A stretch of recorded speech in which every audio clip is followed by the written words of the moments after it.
Bonjour, bienvenue pour cette nouvelle guidance. J'ai choisi aujourd'hui le chant de l'âme de Géraldine Garance pour vous faire passer quelques messages, quelques vérités depuis les mondes de l'invisible. Ne prenez que ce qui résonne en vous, suivant ce que vous êtes en train de vivre.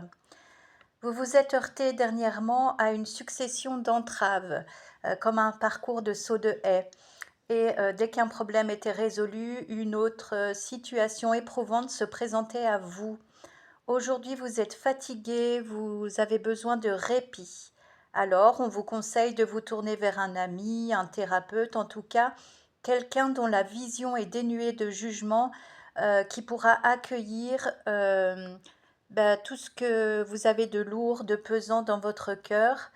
Et cette présence sera bienvenue pour que vous ayez la force nécessaire d'incarner à nouveau votre pleine lumière jour après jour. En chemin, vous risquez d'être confronté à plusieurs tentations. L'ombre sait parfaitement par où elle peut passer pour vous amoindrir, pour vous attendrir. Elle connaît vos points faibles et les failles présentes en vous depuis un sacré moment. Mais la bonne nouvelle, c'est que vous savez à quel point tout est mis en lumière depuis quelques mois, les mensonges, les abus, les contre-vérités. Et rien ni personne ne peut empêcher ces énergies divines bousculantes d'accomplir leur travail d'épuration, de nettoyage pour instaurer à nouveau la vérité dans tous les recoins. On assiste en ce moment à une ouverture de conscience massive, mais il est vrai que ça ne se fait pas sans heurts. Vous pouvez vous sentir fourbu, asséné de coups de batte de baseball au niveau émotionnel, mais aussi au niveau physique parfois. Tellement ce qui arrive est inconfortable, même parfois irréel. Tellement vous vous sentez dépassé par l'ampleur des événements ou des réactions de gens que vous pensiez connaître par cœur, tant à titre personnel que général, hein. Des révélations surgissent de toutes parts, vous obligeant à effectuer des mises à jour quotidiennes de vos croyances. Vous remarquez à quel point vous êtes bon public face à des châteaux de cartes qui poussent comme des champignons, mais qui vont s'effondrer un à un. Vous aurez ainsi un point de vue plus aiguisé et transformerez après coup chacune des plaies que vous portez en compréhension, en amour et parfois même en pardon. Il n'est pourtant pas question de jouer les apprentis sorciers en rendant œil pour œil et dent pour dent le mal qui vous a été fait. Pour info, dites-vous qu'au cours de vos multiples incarnations, vous n'avez pas toujours été blanc comme neige. Donc restez dans la lumière, dans cette incarnation présente, en comprenant que chaque acte, chaque pensée émise de façon répétitive envers quelqu'un induit inévitablement des répercussions dans sa réalité, qu'on le bénisse ou qu'on le maudisse.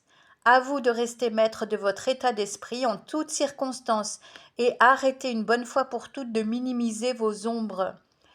Cet engagement renouvelé pour la lumière et uniquement pour la lumière vous fera comprendre davantage de liens, de choses autour de vous. Vous aurez les pièces de votre puzzle qui s'agencent à la perfection. Vous conscientiserez aussi l'importance de votre présence, de votre comportement là où vous êtes. Euh, vous allez interpeller par votre façon de répondre aux choses ou justement de ne pas répondre. Le silence, c'est aussi une belle réponse quand on vous manque de respect, quand on vous prend pour une banane. Aussi, sachez accueillir ce qui se présente à vous en le passant au crible de votre cœur aimant et authentique. Demandez-vous, par exemple concrètement, quelqu'un se présente à vous, est-ce que je peux faire confiance à cette personne? Sentez ce qui se passe dans votre corps, dans votre cœur. Est-ce qu'il y a des résistances? Est-ce que votre plexus se noue? Est-ce que vous avez envie de vomir?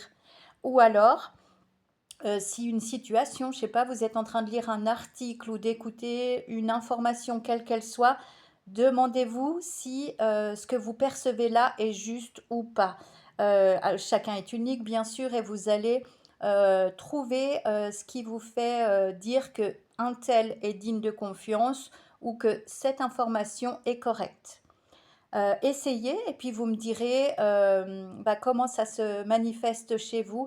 Et cet outil-là, juste en passant par votre corps qui lui ne triche pas, eh bien ça va vous servir en tout lieu et en tout temps pour discerner le vrai du faux. Je vous souhaite une excellente journée et je vous embrasse. À tout bientôt.